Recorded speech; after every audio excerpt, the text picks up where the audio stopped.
mag-aaway kayo, tapos sino yung na-expect mong mag-aayos ng relasyon nyo? Kaibigan mo?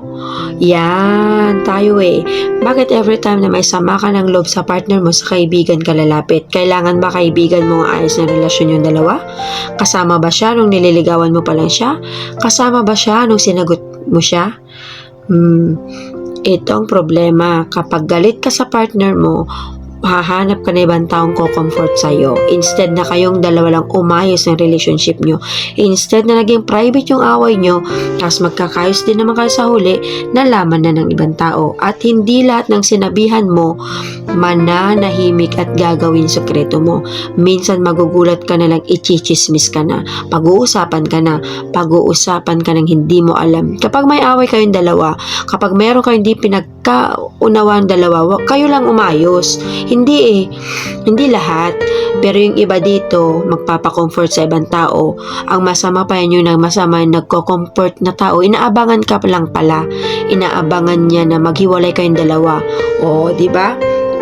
Sino sa inyo yung nakaranas nito? Kayong dalawang bumuo ng relasyon na yan. Ngayon, kung meron kayong hindi pagkakaunawan, kayong dalawa lang mag-ayos niyan. Totoo naman, di ba? The more na nag-aaway kayo, na hindi kayo nagkakaunawaan, the more na nagtatalo kayo, kapag naayos nyo yun, mas nagiging maayos na relationship nyo. Mas magiging matibay, kahit tanungin mo pa yung mga tumagal na dyan ng ilang taon, sila pa rin hanggang ngayon. Anong sikreto nila? Ano pa yung reason para tumagal sila ng ganun? Paano nila naabot yan? Isa lang isasagot niyan. Lahat ng pinag-awayan nila, naayos nila ng sila lang. Hindi sila naghanap ng taong umayos ng relationship nila. Silang dalawa lang mismo nag-ayos nun. Sa bagay, syempre, ikaw galit na galit ka sa partner mo eh.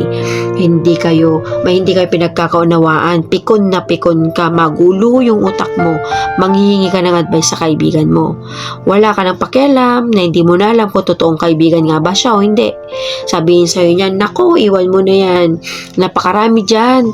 Bakit di na lang ito? Bakit kasi hindi na lang ito? Hindi siya.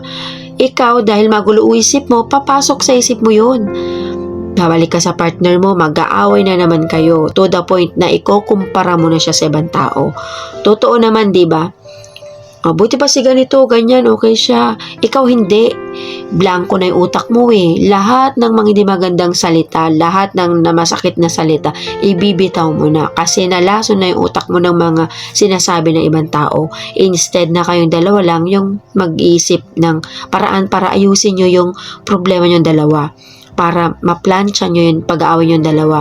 Kung iniisip mong good idea ang magpa-comfort sa ibang tao dahil masama ang loob mo sa partner mo, pag-isipan mong mabuti.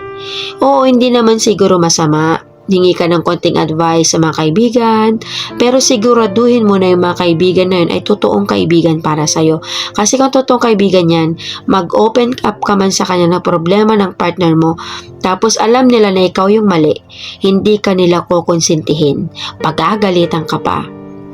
Pero kung nilapitan mo, kukonsintihin ka, tapos ipupush ka pa nilang gumawa lalo ng maling desisyon mo sa buhay, hindi ka kaibigan yan.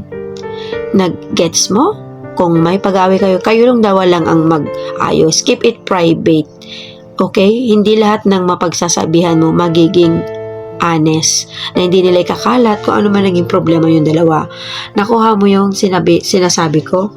Kung na-gets mo, tama ba ako? Hindi. Comment mo dito.